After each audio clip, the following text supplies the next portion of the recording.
This podcast is for informational purposes only. Personal views and opinions expressed by our podcast guests are their own and not legal advice, neither health, tax, nor professional, nor official statements by their organizations. Guest views may not be those of the host.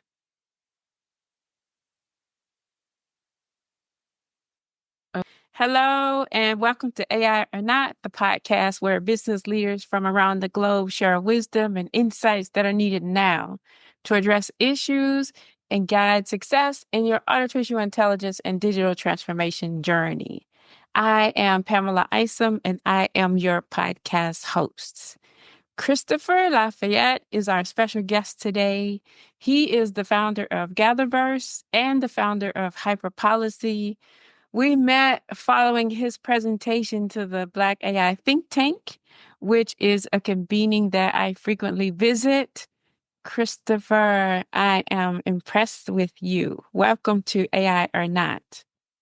Well, first of all, I'd like to say thank you for this gracious invitation to be able to spend some time with you. I really enjoyed the expressions that you and I have been able to share in together, and really the pioneering effort that many of us find ourselves in, including yourself, and helping lead this space when it comes to artificial intelligence as an applied science. I'm glad that you're here. Will you tell me more about yourself, your career journey? And while you're talking about it, can you share some more about the Gatherverse? And also, what's Hyperpolicy all about? Sure. So, name's Christopher Lafayette. I'm an emergent technologist, humanitarian, raised by a technologist. My dad was a technologist after the military, and he was a brilliant technologist when it comes to studying information technology itself. I would go to the university with him late night to just go listen to the machines or the servers, if you will. I felt like my dad was a machine whisperer, and my mom was a nurse. And so the combination of technology and service has always been in me for a very long time.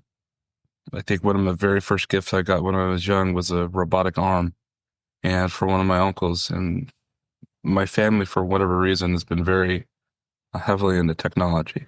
And we lived in a number of different places, born on a military base in Oklahoma, raised in my formative years in Europe and Germany, and spending time in Texas, and then eventually coming to Oakland, California, which is part of the Bay Area in Northern California. And seeing how it was in the 90s when it comes to the urban lifestyle and a lot of the violence and a lot of the different culture that's here that makes up not only Oakland, but the Bay Area.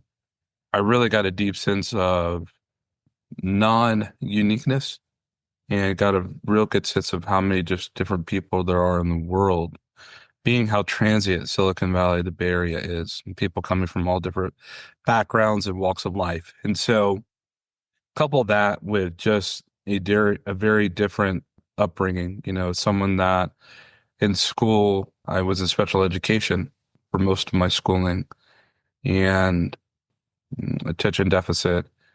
And I just had a different way of learning. It was difficult for me to learn the way that others learn.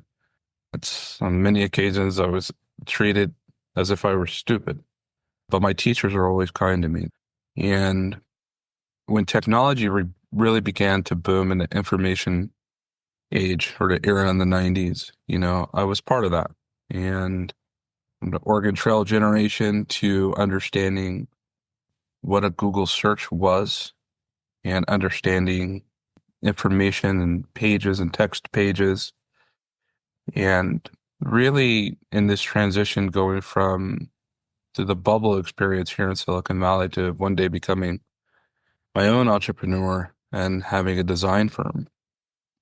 We launched a design firm the very month the iPhone came out, 2007, September. And we had no idea of the mission and the experience that we would find ourselves in. And then we didn't realize that the application renaissance had just arrived, and applications ended up becoming what they became. And we had to naturally adapt to the environment of understanding the nature of applications and how that changed the web. And then at the same time, enter into what we call Web 2, which is dealing with centralized social media. And so that also became a thing. But amongst all this, even in all of this, I was studying before this artificial intelligence with a real curiosity, where it was. And at some point when I got introduced to XR, I mean, really got introduced to it, it just became a very deep passion of mine to understand the artistry of extended reality and the science therein and what does it mean for design principles. I found myself moving to Silicon Valley.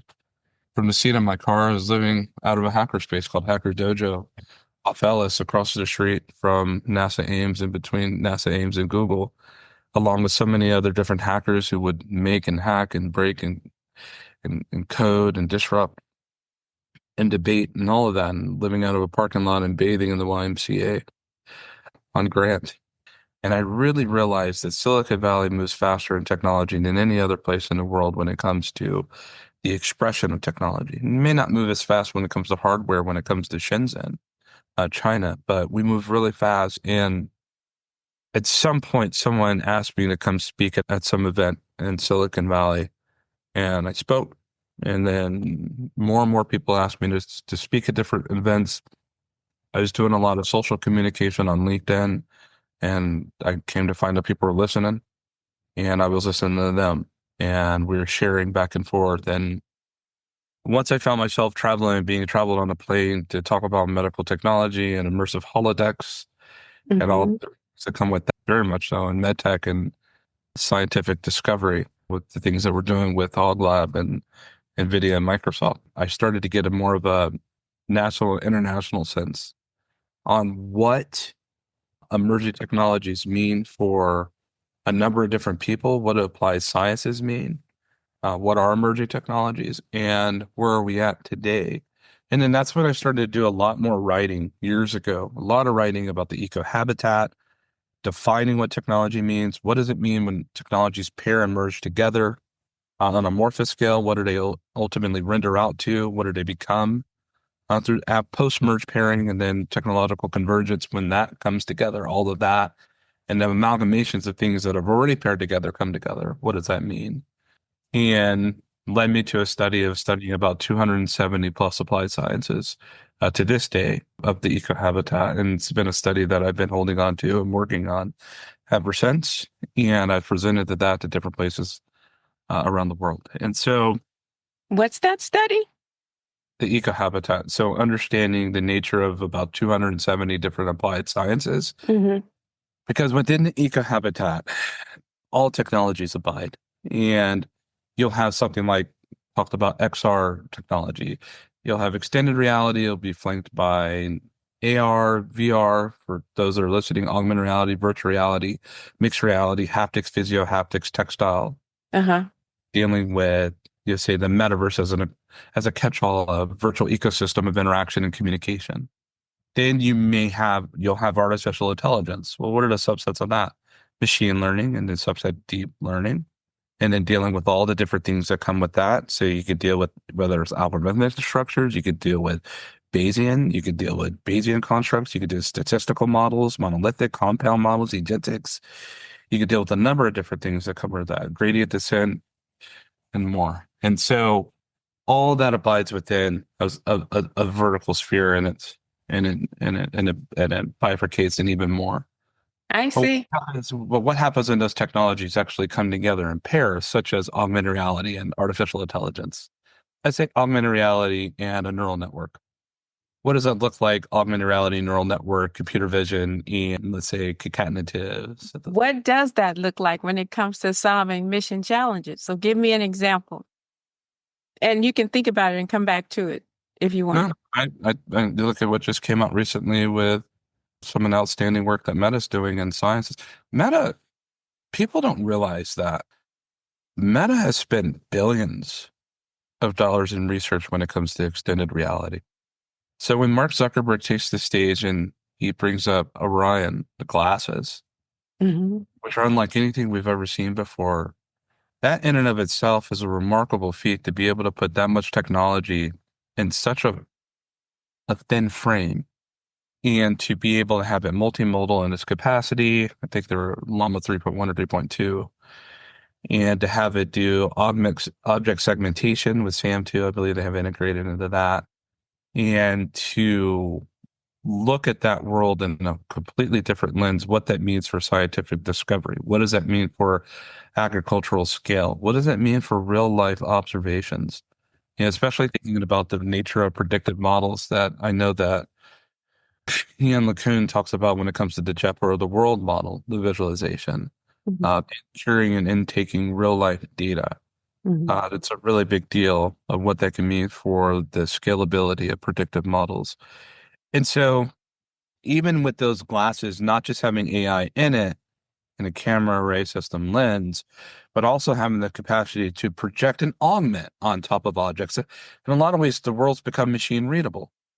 And being that the world's machine readable and the cloud and cloud infrastructure is, be it that in May, we've never been more connected around the world, and we never had this much power and a microcosm, when we deal with microchips and we deal with, our Arduino for crying out loud, or dealing with the Raspberry Pi, integrating that into a technical system or hardware and being able to pair that with other different emerging technologies, bringing that together, pairing that up on a morphic scale, we don't necessarily know all the things that will come by way of the merge pairing. And so that's part of my study of 270 technologies plus.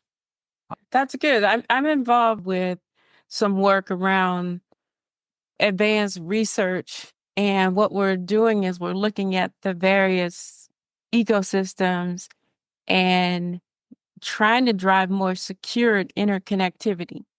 And so we've got so many endpoints, so many ecosystems, so many technologies. And it's kind of like what you described here.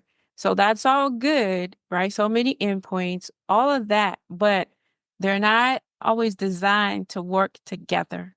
And then when they are designed to work together, there's that security realm. So where I have been blessed to work is digging into the secured layer of these ecosystems so that we can bring these emerging technologies together. And I absolutely love it. Like, I'm happy right now because I'm like working in this space, and because we've got to figure this out, right? So I love the example that you gave about the glasses. I love those glasses.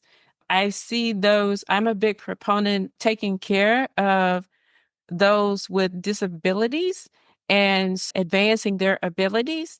And I think that those glasses are one way to advance a person's abilities, right? So even if the sight is there and it just needs some amplification, those glasses are superb for that. So I do like the example that you gave, and that's a very timely example because we have to take care of the different perspectives, the different styles of learning, and the different abilities. So I'd like you to go back and tell me about Gatherverse and Hyperpolicy. What's that all about?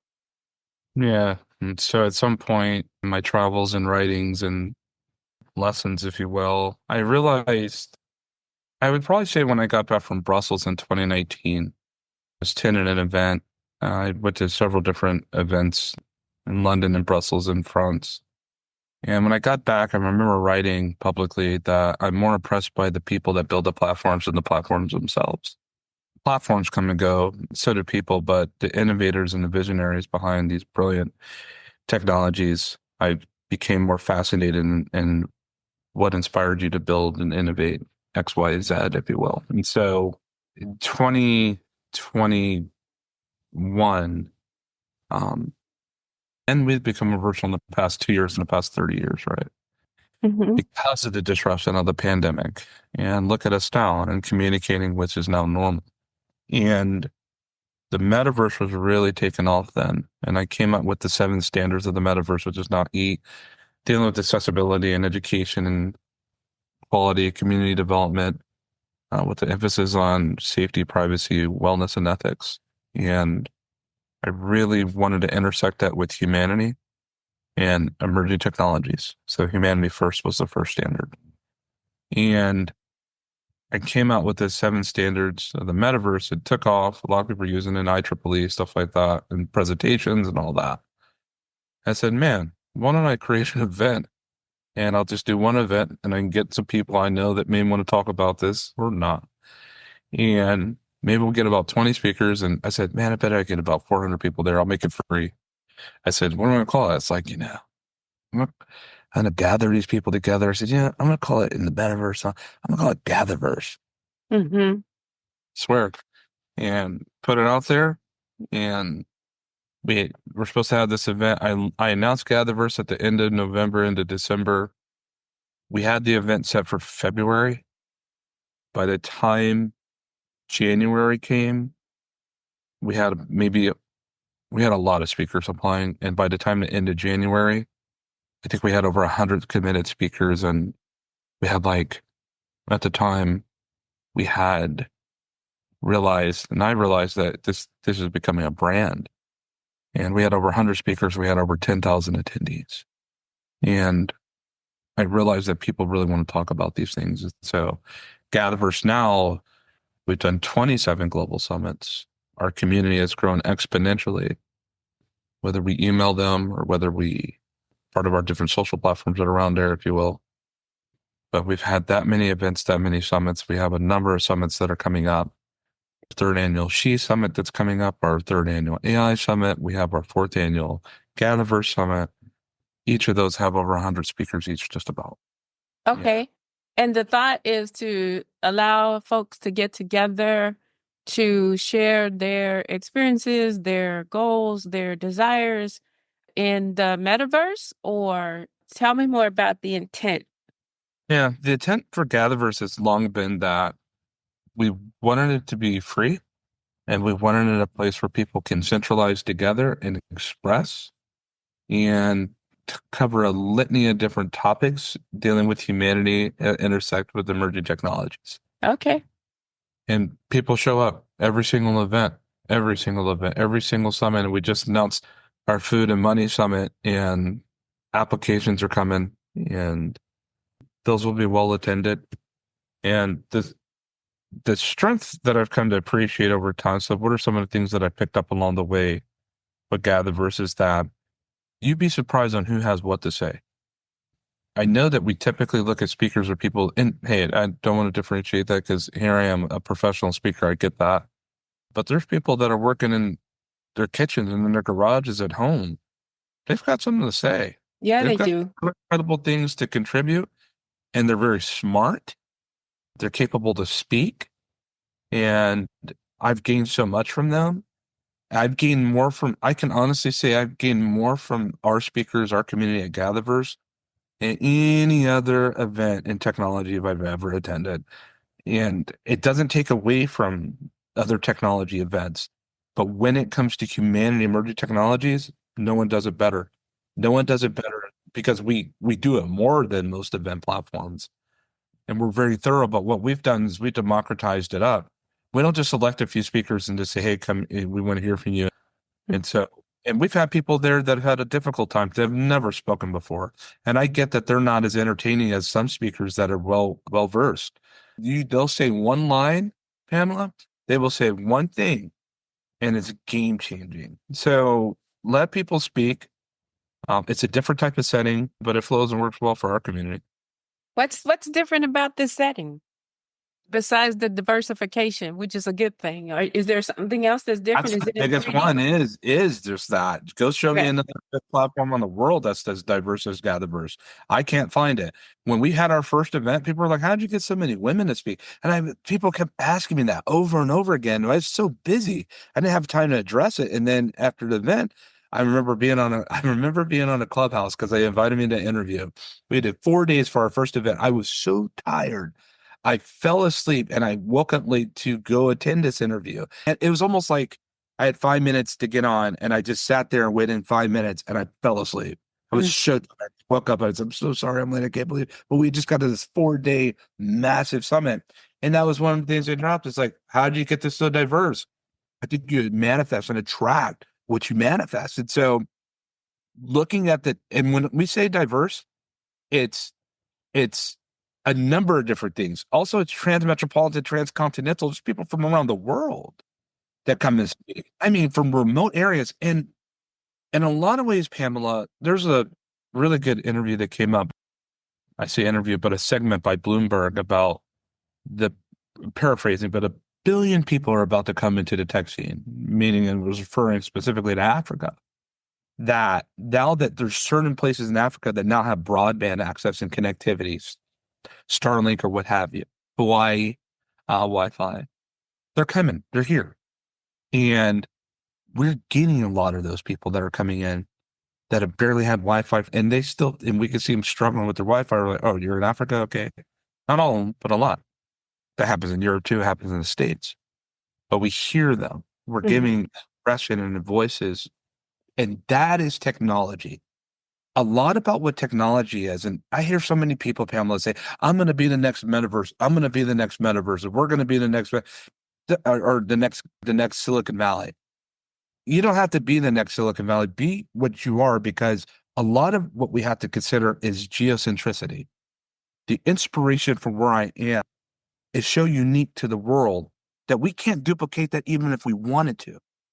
So let me tell you what I'm taking away from what you're saying. First of all, I love your background. I love the fact that you are an achiever and an overcomer. That was instilled in me, and I just recognize it.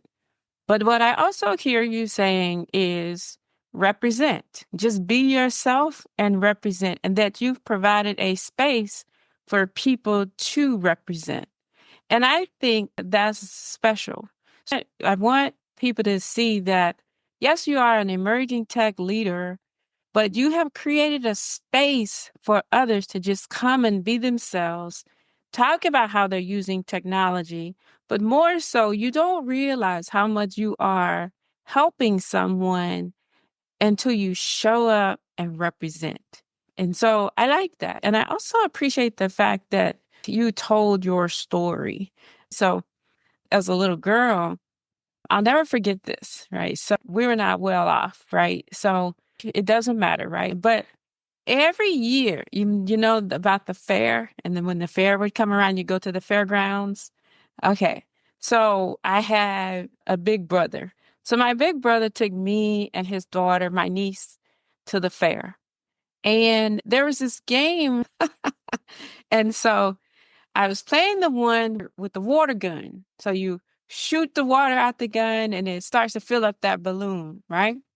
So it filled up that balloon. I mean, from the time I started, just like the minute I pulled the trigger on the water gun, it started to hit right into that thing's mouth and started filling up the balloon.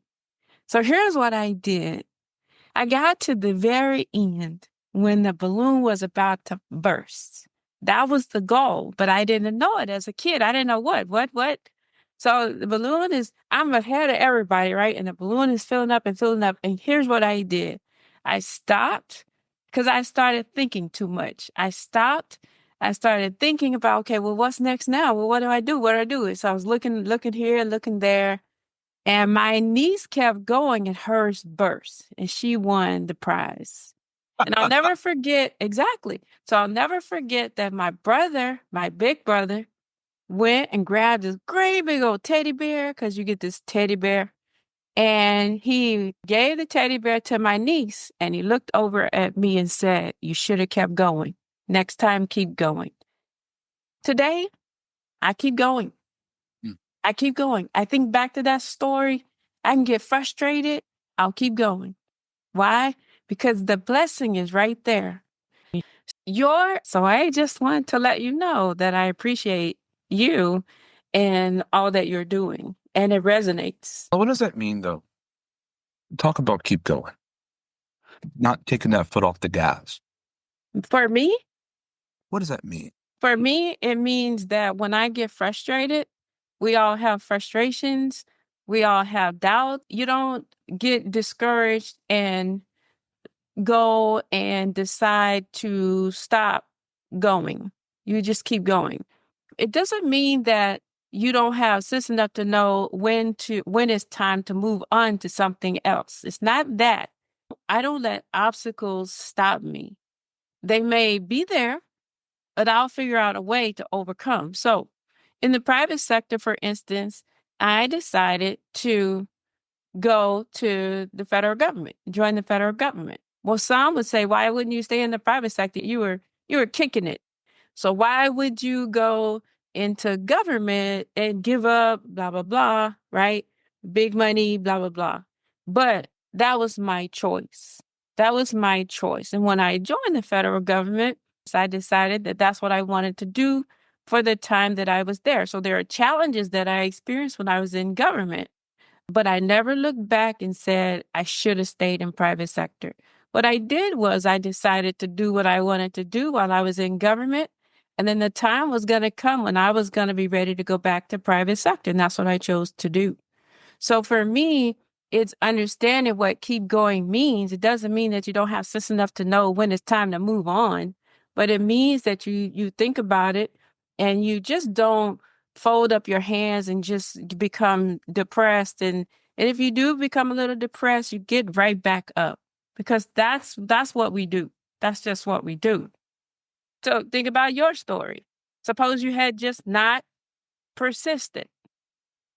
So that's what I mean by that. And What that's does it what I do. what does it mean to lead in AI? What does that mean today?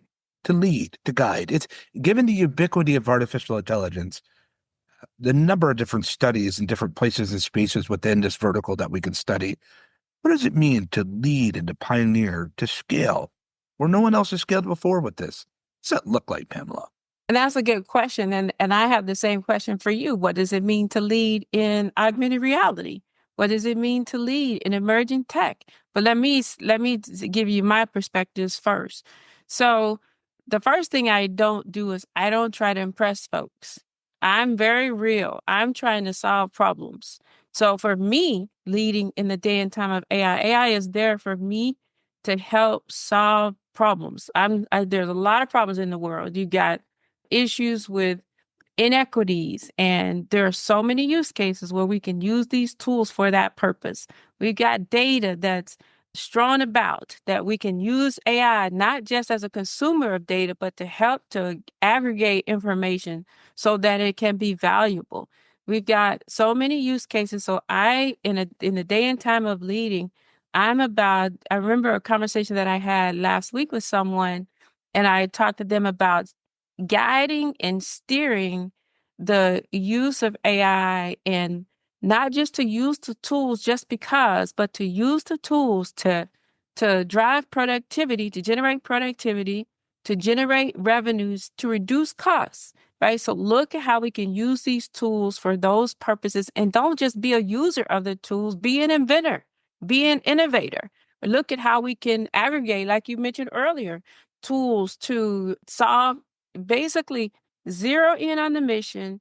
What is that mission? And then how can we help to address the mission with tools? And AI is not always the answer. But for me, I love leading in the era of digital transformation where AI is at the center. I see so much potential.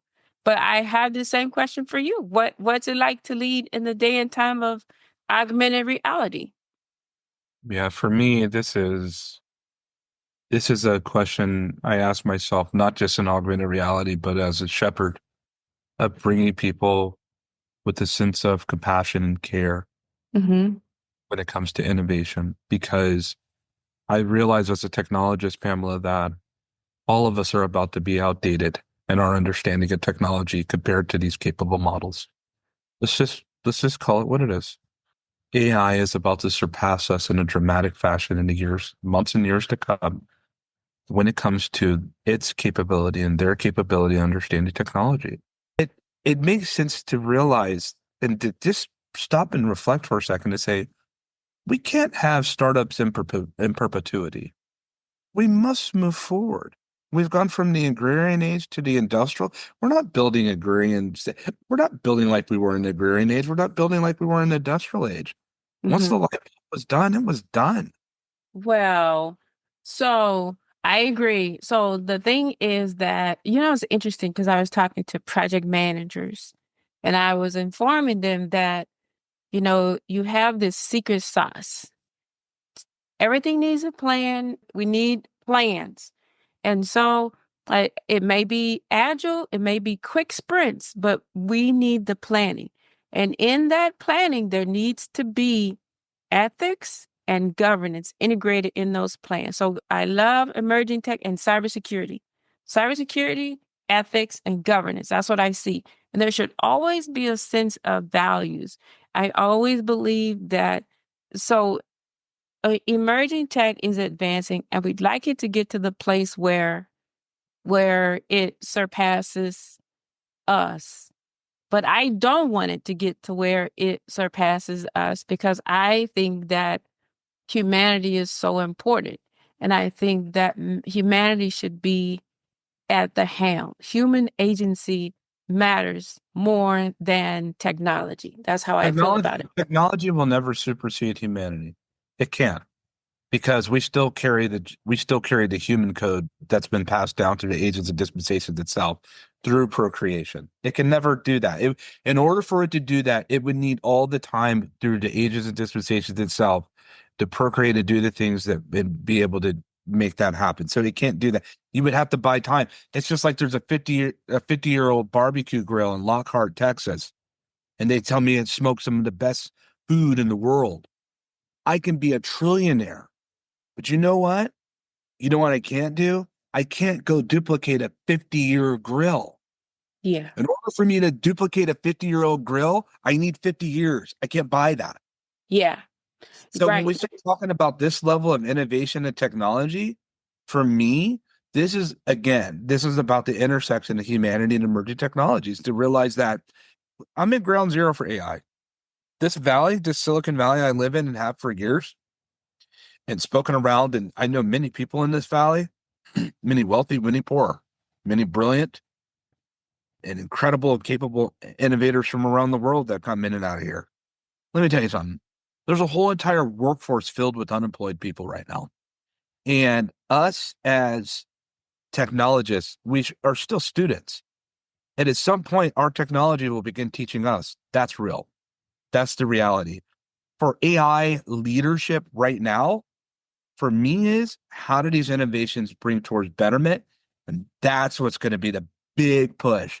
Scientific discovery, medical discovery. We're working with NVIDIA and Microsoft right now with our Onglab platform, with a tremendous relationship with them. It's the biggest startup platform for AI ecosystem in the world. There's none bigger than NVIDIA, Inception, and Microsoft for startups.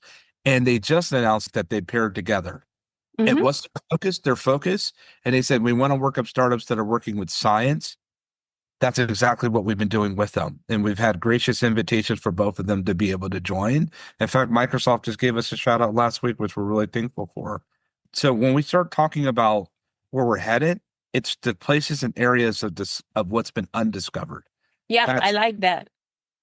Undiscovered country is where we're at. Undiscovered country is where we're happening. So in a lot of ways, this technology, what we're seeing with these generative models, or seeing Gen AI diffusion models, what have you. Frontier models, advanced AI models, yes. Advanced AI models, JEPA models, world models, frontier protective models, statistical models. When we see these models out here, and ones we don't even know about, right? When we see this, especially the scalability, hyperscale of orders of magnitude when it comes to compute, the reality is that we have to start thinking about differently, in a lot of ways, less innovation of fundamental things, and start thinking about the application of our innovations. Agree. And how that helps us sustain. That's key. And we built applications in the applications era in the Renaissance, but those applications were tools. A lot of them, not all of them, but a lot of them.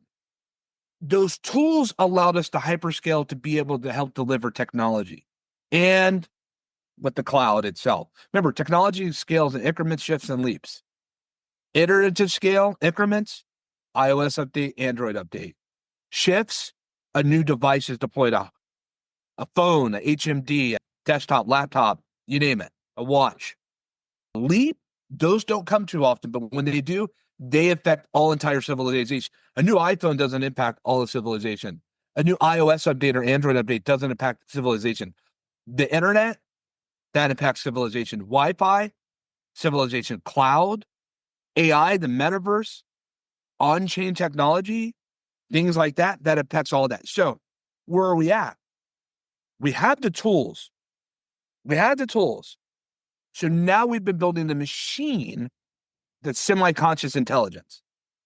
Once that gets up to PhD post-level scale of human AI, human level scale, forget AGI for a moment, forget what we think about that.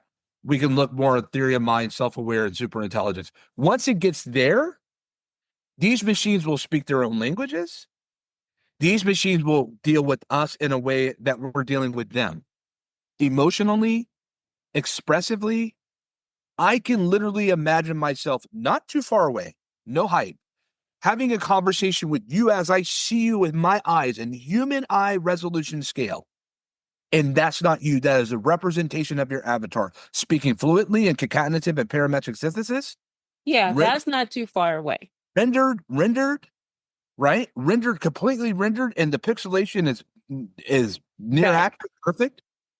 How will I be able to discern? Answer: I won't be able to. It'll have we won't be. Will not be able. So that's where we're going to. Unless we have detection software. Well, so that's what we do. So that's when I go back to the human agency, because the minute you relinquish everything to the machine, then you're setting yourselves up for issues that you don't want to address, right? That you're not able to address. So if we keep the human, we have to discover what that human interception should be as emerging tech emerges, but that human agency must be there. If not, I need to know that I'm talking to an avatar. You need to know that you're talking to an avatar that represents me. You need to know that. We need to know what we're dealing with. So I love the excitement around where we are going with emerging tech, but I also like us to be sober-minded and keep the human agency. It's a discoverable element. I built a whole platform on that called Gatherverse and Hyperpolicy. That's the ethos of the mission of my work. It's everything I'm saying. So and the sacrifice has been real, because a lot of people don't want to pay the money and what it takes to get that done. A lot of people don't want to put the capital. A lot of people want to hyperscale and put all the money into innovation and scale when it comes to 100% machine systems, but less about humanity. And that is one of the biggest flaws I've ever known of Silicon Valley, is that you don't understand that to your detriment. And we usually in societal structures deal with the residual fallout once something happens. Even Professor Hinton, Jeffrey Hinton, that just got a Nobel Peace Prize, he said it himself. He's been saying in his interviews, and he just said it the other day, people don't do anything until they have to react based on something that went wrong. Then they'll start to worry about it then. Can I read something to you? Sure. One of my most favorite passages, and I actually have it here because I have it in my notes. Cormac McCarthy is a brilliant author. He authored All the Pretty Horses, The Road. He wrote this novel about a man and his son walking on a road, and it was in a apocalyptic setting. There had been clearly nuclear fallout, just disaster. You couldn't even hear birds anymore. It was really bad, very dramatic. And I read it years ago. You get to the end of the book, it just dramatically just stops. But this is the final passage, which is one of the most powerful passages I've ever read. This is, mind you, people that are living in an era. Will the birds ever come back? Will we have the ecosystem of what we've had when it comes to supply chain? Once there were brook trouts in the streams in the mountains. You can see them standing in the amber current where the white edges of their fins rippled softly in the flow. They smelled of moss in your hand, polished and muscular and torsional. On their backs were vermiculate patterns that were maps of the world and its becoming, maps and mazes, of a thing which could not be put back, not be made right again. In the deep glens where they lived, all things were older than man, and they hummed a mystery. Mm-hmm. Some things we cannot make right again. And when it's gone and when it's done, it is done. There's no do-overs. There is not a revolving door. And what we have to realize is this: the threat of AI and its capability, not as a standalone in its applied science, that has a threat of itself, but when you pair it with other things, and moreover, ecoculture, human characteristics that are permeated in and throughout technological ecosystems, when you pair it with humans, that's why we talk about the alignment problem. Whose alignment? Whose values? Right. Exactly. You start talking about that. It's not about AI in an autonomous sense. It's AI paired with his mind or her mind. Now we start, and the weaponization therein. Or the mind of those that mean well, those that intend well, those that are about ethical outcomes, those that are about equitable outcomes. And so we have to do so it's emerging, right? So it's a learning curve for all of us to guide the outcomes in the proper way. And when you're dealing with emerging tech, we have to be creative in understanding how we are going to do this. And it's a wonderful opportunity. It's definitely not something that we want to wait until it's too late. It's not the case. It's something that we have to get a hold of and address sooner rather than later. And then remember that it's continuous, which is what you're saying. So it's a continuous thing. I want to know, can you share words of wisdom or experiences for the listeners? Collaboration, collaboration, collaboration. Nobody could do it alone. We get so frenzied in this era of contestation that we forget to realize that we need each other to be able to build more than ever before. While we'd like to think we're as autonomous as we are, and I regard agency, I understand that. But the reality is that we're not as autonomous as we think that we are. We're all frail. We're very frail in life. Now is the most important time than ever in innovation to be able to build together, to be able to create cloud consensuses for us to come together. There's all kind of frameworks that exist. There's all type of white papers and all types of manifestos, but bringing those in together, people, through expression, through conversation, is one of the most important things we can do. We have to realize that we're about to be rushed with technology that can speak as well, and in some cases, better than most. We don't want to lose human communication. Mm-hmm. That's my first one. I got two more. Okay. First one is don't lose human communication. My second, every day you're given a new opportunity to innovate for betterment. There are those that are going to come to the table late and realize that this was the projected path all along. And there are those that realize that now, especially within our global Gatherverse community, our hyperpolicy team. We must now consider that the biggest priority in technical innovation is human betterment. That's number two. Mm-hmm. Number three is, what are you doing with the time that's given? We only have so long to innovate. Think more. Push away from the desk. Push away from the screens and the tech itself, and realize that there's more that's happening within you, so much more that's happening within you than without. And how will you appreciate everything that's without, and you haven't even appreciated the magnitude of what's in? As I've been told, to turn our eyes inward. Mm-hmm. What's happening inside your own heart and mind. Mm-hmm. I agree. Well, hey, I want to thank you for taking the time to talk to me today and share your wisdom and insights. I am going to check into the Gatherverse. I haven't done it yet, but I'm coming. So we will see what we can do together, or I'll see what I can do to support you and your initiative that you have going on. But I do appreciate you being here. You didn't have to do it. So thanks for taking the time out to chat with me today. Thank you.